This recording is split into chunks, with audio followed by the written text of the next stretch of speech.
Good evening and welcome to The Square. Tonight is the 12th edition of our Burning Issues, where we talk about what you, the public, have identified as hot burning issues that are worthy of discussion on The Square. This also means it's 1 year, 12 months of discussing issues that you have put forward to us. So thank you very much for always engaging with us and putting forward on our social media burning issues that need to be discussed. So tonight we're going to focus on 3 issues in terms of time constraints, and this consists of one, the huge number of COVID directives that were violated just in July. We're also going to talk about the use and or misuse of social media based on events that happened last week. And we're also going to touch on the surge in domestic tourism. My name is Dan Mpisi, host of The Square. As always, I'm joined by my resident panelists.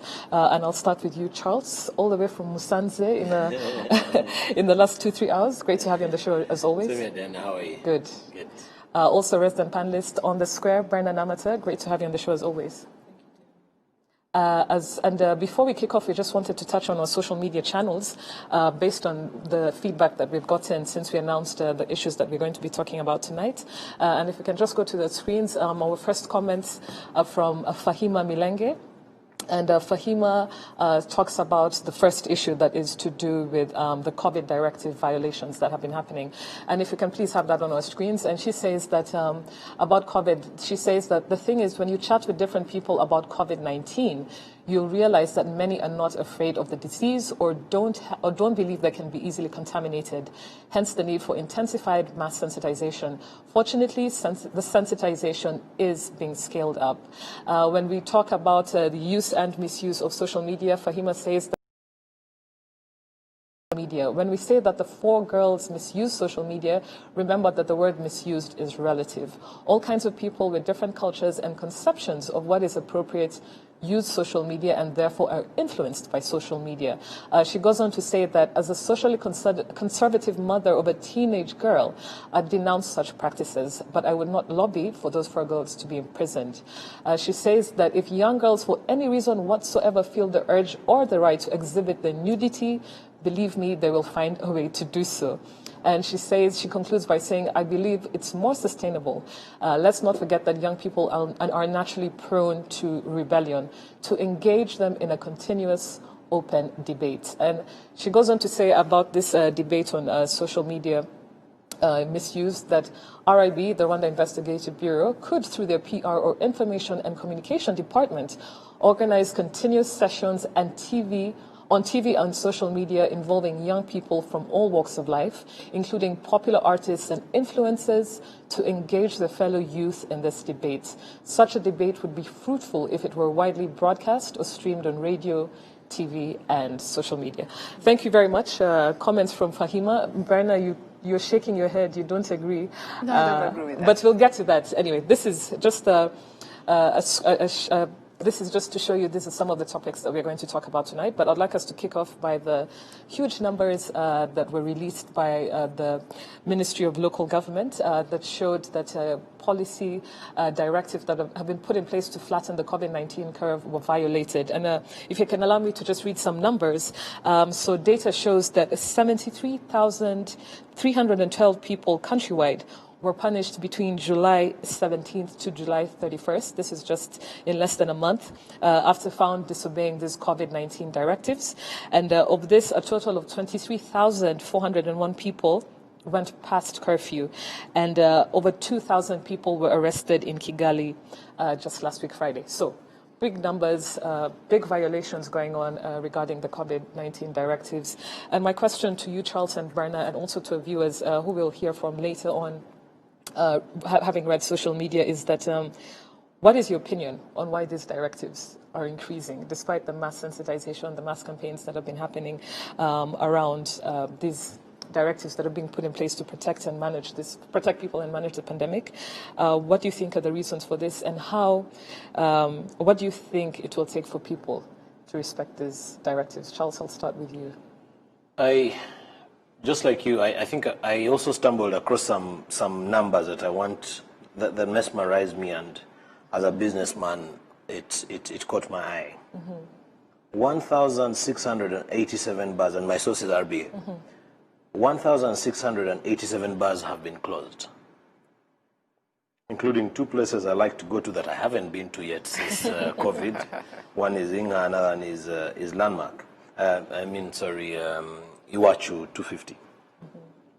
It says 6,234 people have been caught in bars. I also read that more than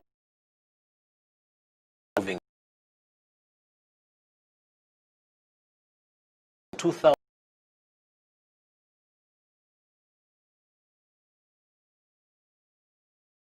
people have been caught violating social distancing rules.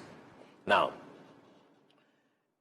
to me, it says two things. One, that either there is difficulty in actually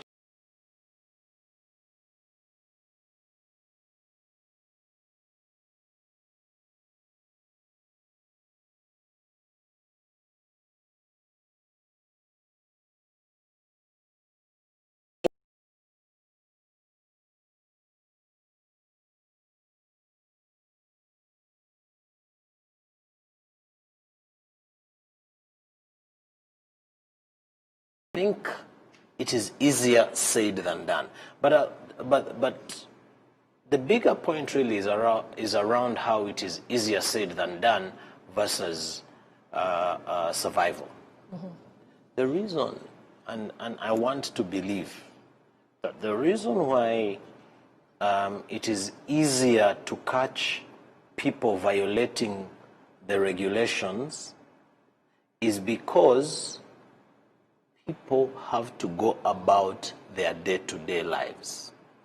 And Fatima Mirenje said something that needs really where I wouldn't say a lot has not been done. And I really want to commend especially police.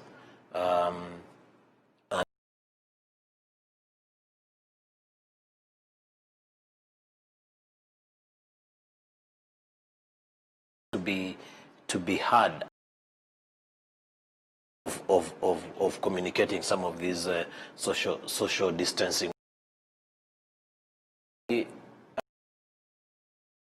around and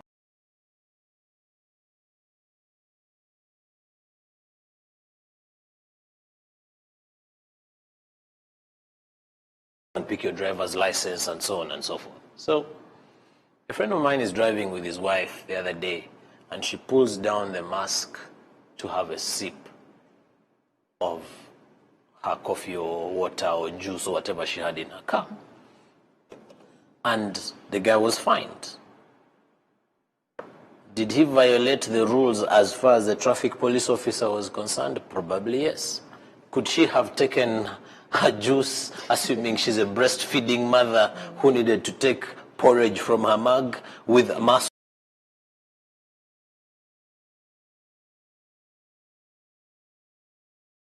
Lacking. Yes. Berna? I wouldn't want to put so much thinking into it because it's just human behavior. When we talk about new normal, everybody's trying to adjust. And so it's not as straightforward as we would want to be, or you'd want it to be. And also because at the moment, people are preoccupied with how to survive. You know, so if you're working somewhere, you're focusing on probably delivering and not the curfew hour. So that is to be expected. But I think where there's a lot of concern is around, especially the weekends, where you have young people meeting up in homes where there are adults, and they have these parties. You also have adults hosting people. I think it's just wrong. And beyond being irresponsible behavior, it's indiscipline. Now, how we expect the enforcement agencies to enforce discipline, I don't know. Especially in the private domain. Yes, within the private space. Because before people were allowed to convene 15 or so people, there was a lot of pressure on government or, we can't live like this, we can't live like this, and rightly so, because that is not, human nature to live without social interaction. So I feel that the only way around it, one, is to continue to enforce. The enforcement has to continue. I don't agree with Charles that they should relax the enforcement. Enforcement is there to enforce, so they have to continue doing their job at whatever cost, because it is enforcement. I don't see how you can enforce discipline, especially because when you see the trend, the people who break the rules are not really children as such. These are adults, who will say, oh, sometimes you meet these people and someone will say, oh, I don't think you have COVID, so, please, let's... Yeah, so we have to let the enforcement to continue to do their work, as far as I'm concerned. Secondly, I think parents have to do more, because we really have a young generation that really wants to be out there. So, and that cannot be, the enforcement cannot take a lead on, house parties and these things. No way. So we need to own it, because if you look at what usually happens, if you have one case within one family, then the whole family is set into quarantine. So let's look at the cost of that. Do you want to quarantine? It's sort of raising the awareness around what it actually means. Do we want to go back to a lockdown or not? Because the more we flout the rules, we are going back into lockdown. Just very quickly, I wanted to also touch upon, and Charles, you'll carry on after, what Fahima said when she said a lot of people, when you talk to a lot of people, they really, they're like, okay, yeah, coronavirus is there, COVID is there, but, they really don't understand the gravity, or they don't think it's real, or they don't think they'll be affected. So this is what, in my understanding, this is a big reason as to why people still keep on flouting and breaking these rules. It's basically because you just think it's an idea, it's a concept, it's not real. What do you think about that? I don't think that's the. I don't think anybody doubts that it is real, because. Or they don't think they can be effective. They do. It would be naive of them. Maybe those who doubt it's real, it's naive of them. But I want to talk about two things that need to be taught, with which we are policing the COVID-19 regulations, in comparison to the effort of domestic tourism. Practical examples of each. If the police has people moving around, patrolling, and rightfully so, because some places you go to, the other day I was driving through Byangabo, went on to Mukamira, and I was in pain. I was in pain about the abuse of very basic things, like, so a mask is just for ticking the box, but some of the masks are stinky, filthy, and probably they've been worn for a month, and it's a huge concern. And some of these places, trucks, you find trucks parked on the roadside loading potatoes or loading cabbages or carrots and what have you. So that's a concern. In the urban areas, there's a minibus that moves around with with a pickup truck, arresting people, throwing them in the bus and what have you.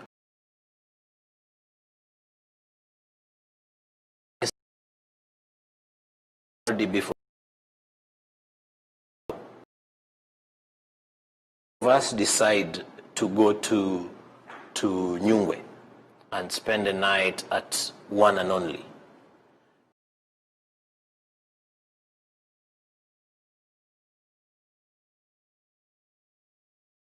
and 10, 30, 12. So why shouldn't it be a problem when we are doing domestic tourism, and it is a problem here in Kigali when people have come to visit me at my house? Why shouldn't I be at liberty to throw a birthday party at my house in Kachiru, but I am not at liberty. I mean, why shouldn't I be at liberty? But I'm at liberty with my friends and family to have a good time at Kivu Serena. So the point is, I am 100% pro the whole thing of waking up the economy, and I have been to a few places in the Visit Rwanda campaign and promoting domestic tourism. I'll be taking my family out next weekend. But I think it is the same logic that needs to be used in policing other areas of our COVID approach. I know, no, can I?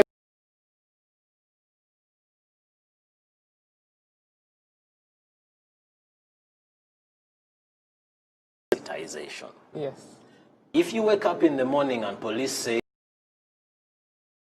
you have sanitizers to sanitize your hands before you jump onto the motor, tell all of us motorists to have sanitizers. And actually, when they flag you down, do you have a hand sanitizer in your car? How old is your mask? Is it clean? And sensitization, I think, needs to be polished a little bit harder and reminding people about. But just very quickly, Charles, to yes. that, a very valid point. Yes, if you can't convene more than 15 people in your home, but you can convene more than 15 people at Kivu Serena, I mean, it kind of defeats the purpose of this directive. But I wanted to just also say it's very difficult to micromanage this when it comes to the private domain. It's very difficult. I mean, police in the public, or the various stakeholders in the public can sense and private domain, it's really difficult. I think people need to understand. I would think that there would be more sensitization on this disease, like showing it, showing that it is real. People are dying. I know we have that daily report that shows this number of people who have died, this number of people who have recovered, this number of people who've been infected, but showing this is where you can get it. If you throw a birthday party at home, if one of you is sick, this is how it spreads. Showing us the reality of how this disease affects and kills people, I think would wake people up. You know how it is and I think you know this when you're in the UK, when they're trying to, prevent people from smoking. They would show like a picture of lungs on the cigarette pack that are completely blackened and destroyed, and just kind of shake people into understanding the gravity of this virus. Let me say something. One, Charlie, I mean, before people go actually on these trips countrywide, they're being tested. Not necessarily. Not necessarily. Only if you're going to the parks. Akagera National Park, yes, only if you're going to the parks. But if you're going to a hotel out of Kigali, not necessarily. Yes. So if we are testing, then I think if people are out there hanging out, then that's fine. The risk could be assessed. Yeah? But if we are not testing, then we're just simply burying our head in the sand. Secondly, I feel that we have to take a bit of personal responsibility in this and not sort of outsource it to government agencies. And this is where I feel that it all begins within our private space. That, as adults, you have to be responsible and take the lead in this whole process. I mean, right from the beginning, we saw a lot of campaigns, awarenesses around what is COVID, why do you need to protect yourself? And yes, the campaign has changed, perhaps because of opening up, and the campaign has changed. But how do you tell me that police is going to enforce what is happening in your home? Because most of these things are happening within very private spaces. That's not happening. They don't even have the resources to go to every single home. We don't have. We don't have the resources because we must always think about the cost of every policeman that has to do whatever the enforcement there is. There is a cost to that. It is not just men in uniform on the street. There's a cost. Logistics, it's quite. Look at the resource constraints that we have.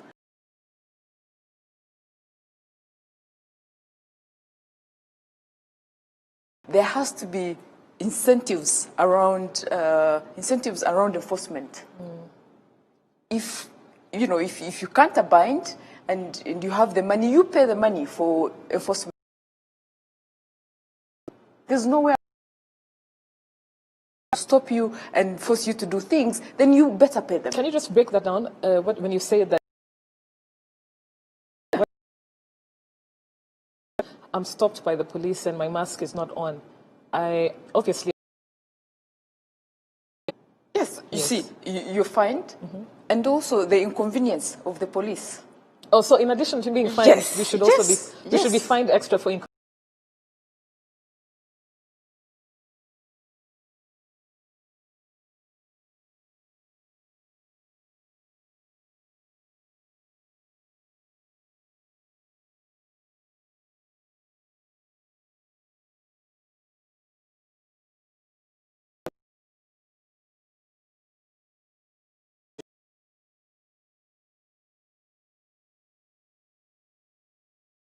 Or to always act responsibly. It is just impossible. That is human nature.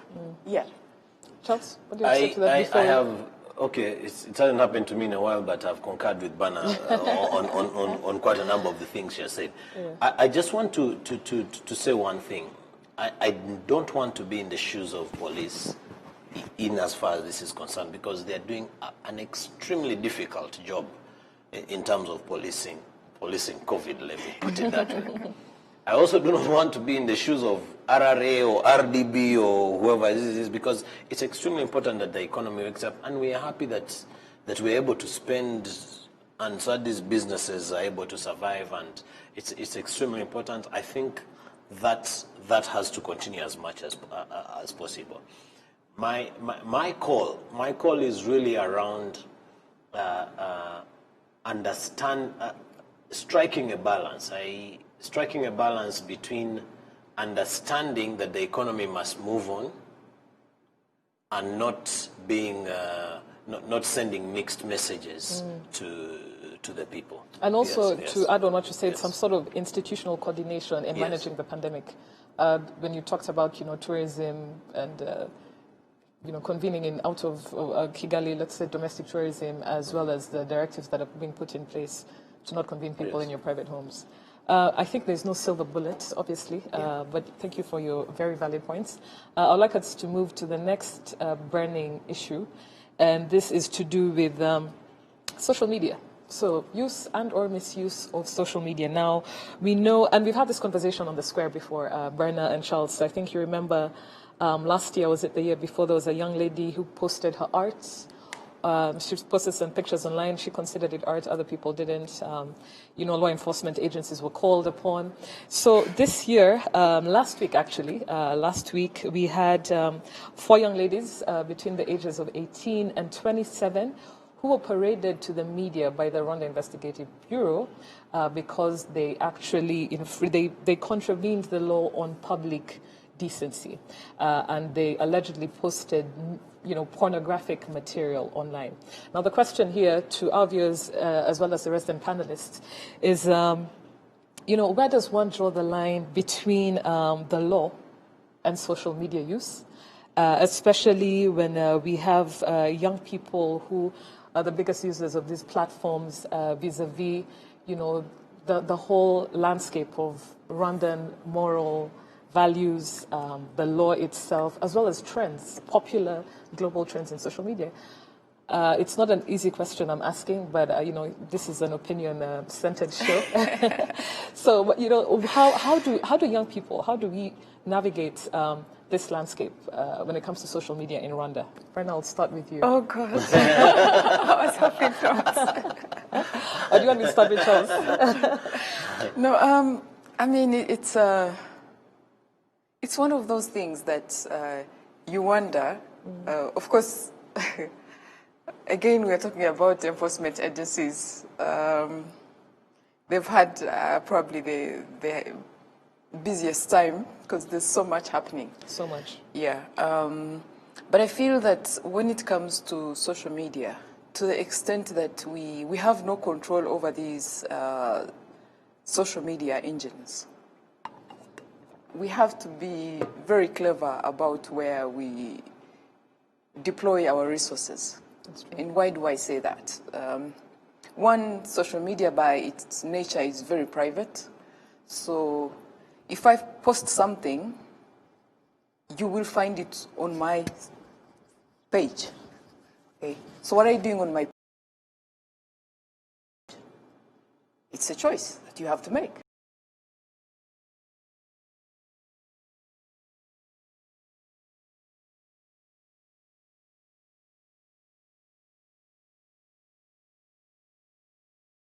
The I'm trying to avoid being ageist. Yes, You're trying to not be ageist. Let's say an older generation. There are people who can't imagine, nakedness and all these things, but they forget that today nakedness is not a big deal. For someone to be naked, it's not a big deal, so they need to get over that. It's not a big deal at all. That's number one. Number two, sex is not a big deal anymore. People have sex day in, day out. So it's not a big deal. 20 years ago, 30 years ago, it was a big deal. Today, kids who are 15, 12, they're sexually active. Okay.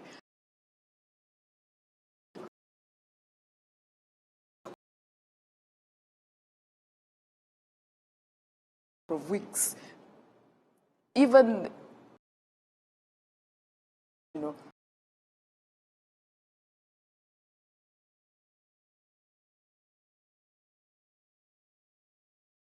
part of the world, if we really think that we can control social media content, we are simply devoting our limited resources in the wrong space. Secondly, I feel that this whole issue of has to be done. If these children are raised in homes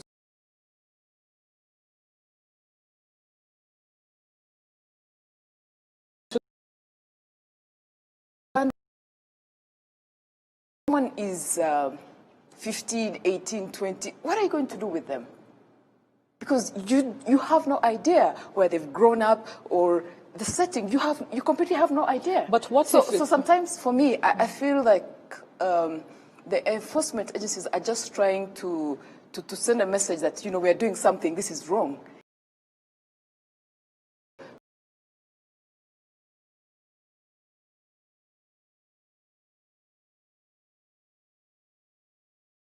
If we don't focus on what is within our means, which is within the private spaces, one, Planned Parenthood, where you actually have parents who are ready to bring up their children, to have a certain set of values, there's no policeman who is going to enforce morality. It's not going to happen. But when it comes to, I totally hear on that, Charles, before I get to you.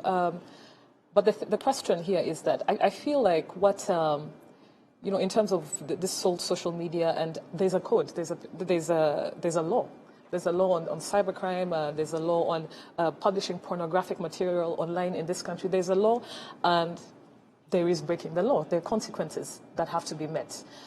My understanding is that I think they're trying to set a precedent that will actually de-escalate the upsurge of this sort of material being published online by young people. I don't think so, because you see... So are you saying, literally, if this continues, those 4 young girls who posted what they posted, of course there are various reasons they gave. They were intoxicated, they were under, the influence of drugs and so forth and so on, and they were actually even used by someone else, a man who apparently orchestrated the whole thing. In my opinion, they're more victims than they are offenders. But the question I want to ask Brenna, listening to you, is that should posting this sort of content, therefore, then just continue without any consequences? Because the law is the law. And I understand what you mean. It's your private domain. If you don't want to watch, don't watch. But there has to be a precedent that's set where people understand, connecting with also like Rwandan values, that this is not right. I wish I had a straightforward answer. Yes. It's difficult. And I think where, for instance, the anger was coming from this weekend, when we saw the young women who are being paraded, is because people are saying, look, we have worse things that are happening. Yes. Okay. Now, if we go back even to pornography and all these issues, we know, for instance, within the art space, if you look at music, there's so much pornography. Okay. Yes. We know that some of the favorite musicians in this country, they're in the business of pornography. If you listen to the lyrics, it's pornography. But no one goes after them. Yeah? And yet these are songs that air on radio, they're on television, day in, day out. Okay. So then if we are talking about enforcement, is it just because there's a body, or we are saying what is the content and the message. So how are you going to enforce that? Valid points, Charles? First of all, I am totally against this syndrome of name and shame.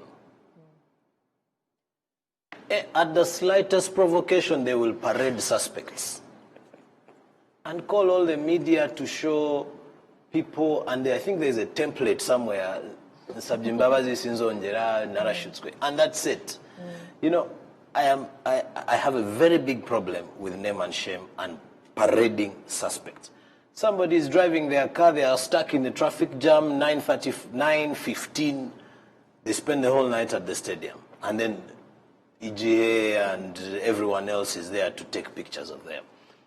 A Rwandan Olympian has guests at his house, they parade the media and they embarrass an international star. So I have a very big problem with parading suspects. That's because they've number not one. been... Yeah, it's They're wrong. not meant. It is wrong. They're not It is, guilty yes, or innocent. yes. Yeah. You parade a suspect and you know he hasn't been They've not brought been to tried. book. He's probably innocent. We don't know the circumstances under which the person is a mother of 4. It was probably delayed dropping the baby's milk or something. A genuine reason, and you can imagine the trauma you're taking the children through. So I think it is totally wrong to parade suspects. Naming and shaming is inappropriate. That's number one. Number two, I concur with Bana fully. We need to move with the times, and this is a true story. A friend of mine who's a medical doctor told me somebody had little, let me call them dots. I don't know the medical language. So his sexual organ had an irritation. So he was off duty and he confided. I mean, this was the doctor, and took a picture. He said, "Send to me." Took a picture, sent, and it was bizarre because it had been treated. So the guy sent it to a fellow doctor and said, "Do you remember the other case we?" Oh dear. Yes. Oh dear. Oh dear. Now, Oh dear. it may have been wrong of the doctors to do that, but probably well-intentioned. Now, luckily for him, it did not go viral, right? But he felt extremely offended that his private body parts had gone out onto social media, right? Then, fast forward, you have somebody who says, for me to break into the top 10 of Rwandan songs, I think Igari would work. I know. Right? Or Samoya. Or, you know. Which have yes, very yes. very explicit Thank you very much. Pornographic explicit lyrics. Do we then say that we are going to push our Made in Rwanda and Rwandan artists and say, I was actually listening to City Radio this morning, and there was a campaign against somebody even suggested to ban those songs, and then so we ban them and start to go to American and download Let's Talk About Sex. You know, can we come back to life? Can we be real that this is actually what people want to listen to? So, Diana, where I will disagree with you is that one of the principles of law is that the law does not exist in a vacuum. And you'll actually be told that the laziest lawyer or the laziest police officer is the one who will say, the law says this and that's it. The one who does not want to reason. Absolutely. In a court of law, you reason, irrespective, whilst using the law, but you reason. The judge uses resonance. So the moment somebody only wants to put a full stop at the law says this, that is the first sign of a person who has a weak argument. My point is, I think we need to draw a line. The people who think that people who share the way their bodies look on social media. The people who think that is pornography, I think they have a very nice space in our museums. Well, That's too harsh. that's too harsh. And I don't know if maybe because, today is just burning editions. I think this is a conversation worth also having with, someone from an older generation, because we also do not exist in a vacuum between generations. We get our experience and wisdom is something that an older generation shares with a younger generation, as well as teaching various values that differentiate you from, the rest of the world. And indeed, it is difficult to enforce social media. Like Brenna, you mentioned, if the US is trying to have more control over the internet, in Rwanda, with the little resources we have, how is this something that's going to work? But I wanted to emphasize one point, sorry. Just Bana said something that tickled my mind again, around the choices that we make as human beings. You may be gifted with your body shape, but how you decide to portray it as a man or a woman is a personal choice. You may decide that the northern hemisphere has to be seen by the whole world, even though it is clothed.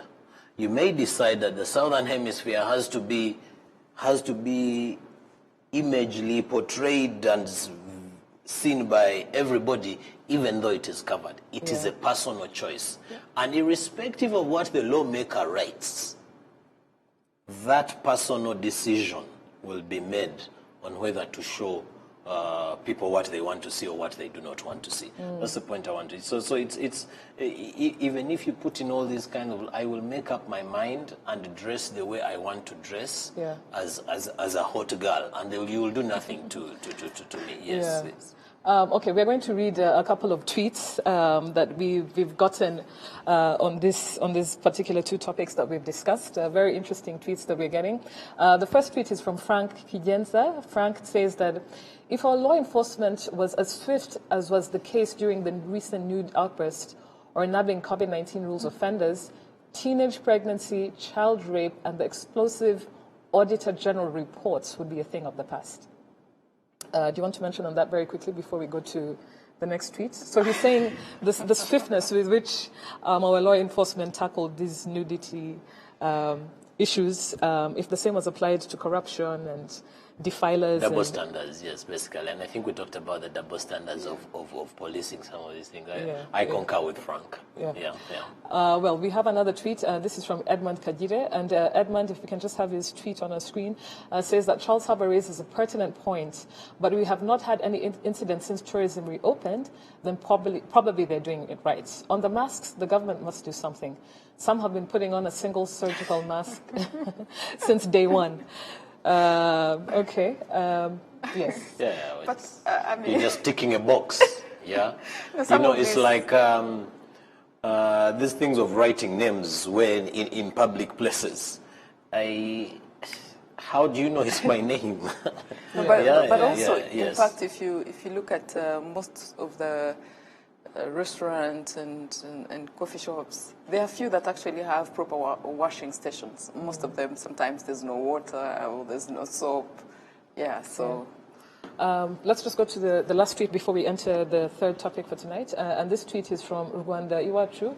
And this tweet reads that a country without laws is not a country. If government of Rwanda cannot control social media, our generation goes nowhere. Youth must be controlled. We are very pleased by the step the Rwanda Investigative Bureau has taken to arrest those girls. Polar opposites in terms of the tweets that are coming through tonight. But can I comment on that? Yeah, very quickly before we go to the domestic tourism surge. You can even tell from the hand that Rwanda Iwachu. Yes, Rwanda Iwachu. I don't know what that means. Yeah, Brenda, what did you want to say? I think that's a candidate for the museum. No, I think one has to make it clear and set the record straight that there is the world as we want it, and there's the world as is. So as much as we are all for being conservative and following the rules. Because we are a conservative society. Yes, but the world around us is changing. So we have to deal with it as it is today, not what we think it should be. Practically, yes, realistically. we have to be pragmatic. Pragmatic. Yeah. Okay, we have a few more minutes before we get to the end of the show. I would like us to talk about the surge in domestic tourism. This is something that we had the honor of having the Chief Tourism Officer, Belize Kariza, with us just last month, talking about the surge in domestic tourism. And I just want us to briefly talk about it. And Charles and Brenna, I wanted to know your opinions since we last had this discussion with CTO regarding tourism. And one can arguably say that the silver lining about this pandemic in Rwanda is that local tourism has been made more accessible to Rwandan citizens. We have revised rates of gorilla trekking permits from $1,000+ to around $200. People are now able to visit Akagera National Park. It had 750 visitors in in less than a month. So you can see people actually visiting our tourist destinations. The prices are cheaper. What do you think it takes for local tour operators and hotels to keep this momentum going? Charles? First of all, I think it's very, very good. I want to give my two experiences, one not so good and one that was really very interesting. I was doing some work in Musanze last week on Thursday, and I checked into Best View Hotel with my business partner. And at the reception, because we had booked prior, and this guy says,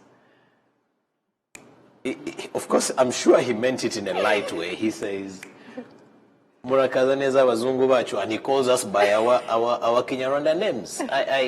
We both laughed at it, and it was very hearty. But I took a very good message out of it. I got it that, you literally fight a war with the troops that you have. We are there, and we are the tourists that are there. So let's enjoy what they have.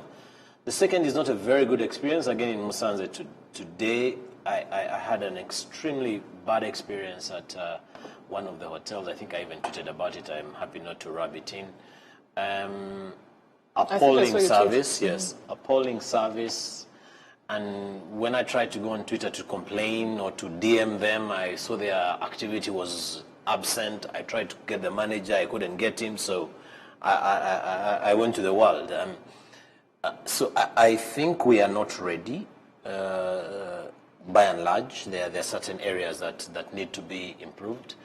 That's two. But the third thing that I really want to pray and urge all people, including myself, is that COVID has its own blessings.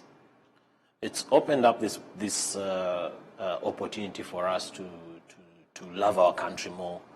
Not probably that we loved it less, but I'm hoping that the rates will remain, that the interest will remain to visit our country. I know the CTO mentioned that they would be there until December, and then they'll be revised maybe after December. Yeah. Obviously, the discretion remains on the businesses to determine whether they want to continue offering those promotional fares or not. But I would not blame them if they hiked them during the peak seasons post-COVID. But especially for all of us, I'm hoping that it is something that it's a huge eye-opener that we should always embrace. Yeah. Brennan? I feel that perhaps, as usual, the privileged will always benefit first. If you look at the revamp that is happening, it's outlets that would have the resources to accommodate some of these tourists. But I keep meeting people who are just individuals that were running tourist companies, small companies, and they're really struggling. They're really struggling. So I feel that even when we see the big tourist operators gaining a bit of traffic, it is not enough. We shouldn't get comfortable because we still have these small operators that will still need some incentives and support to get back to work. Because so far, it's easier, of course, to go to Epic, it's easier, but then these other small individuals that were probably taking people around on trips and doing this, for most of them, they're still struggling. So I don't know what kind of support is needed, but definitely there's a group that is still left out. That's true. Yeah. I'd like us to go to the last tweet of the day before we just have concluding remarks from the Square's resident panelists. And our last tweet is from Liban Mugabo, and Liban states that in regards to naming and shaming, both proponents and opponents have valid arguments. It is purely subjective.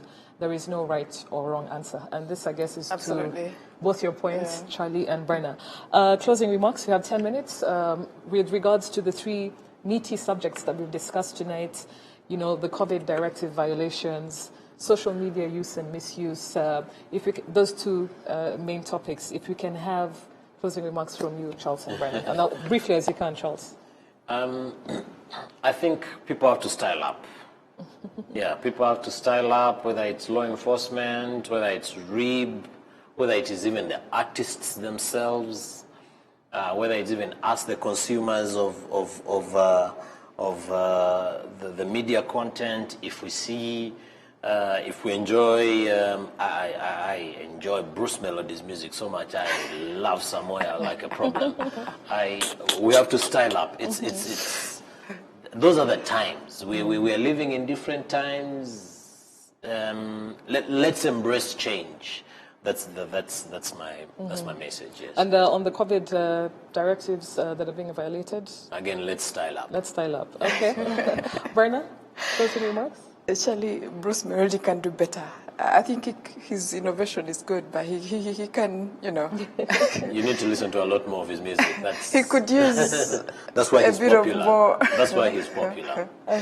Yeah, but I feel strongly, I mean, all these subjects, getting people to work. If you look at tourism, there's still so many people that need support to get back to work, to get sources of livelihood. And so the current trend that we're seeing is encouraging, but we still need to do more to get people back into work. Yeah, we are far from where it was. Yeah.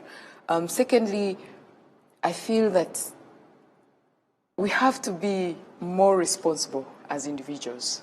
The government, stops with you. The government can't do everything for us.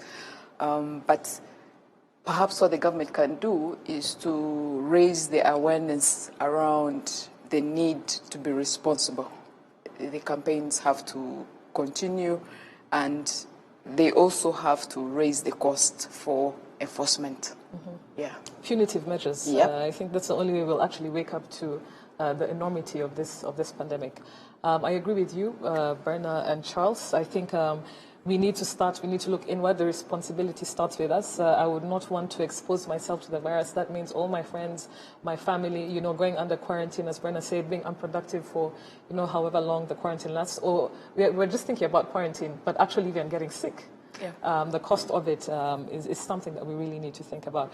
Thank you, Charlie, telling us to style up. Thank you to Brenna as well. Thank you to our viewers on social media. Very great and insightful posts that you shared on the 12th edition of Burning Issues. To our viewers who have been watching, thank you for watching. I'd like to also, as always, take this opportunity to thank our local partners, Uzi and Bourbon Coffee, made in Rwanda. Thank you very much for supporting the Square. Have a good night and see you again next week. Goodbye.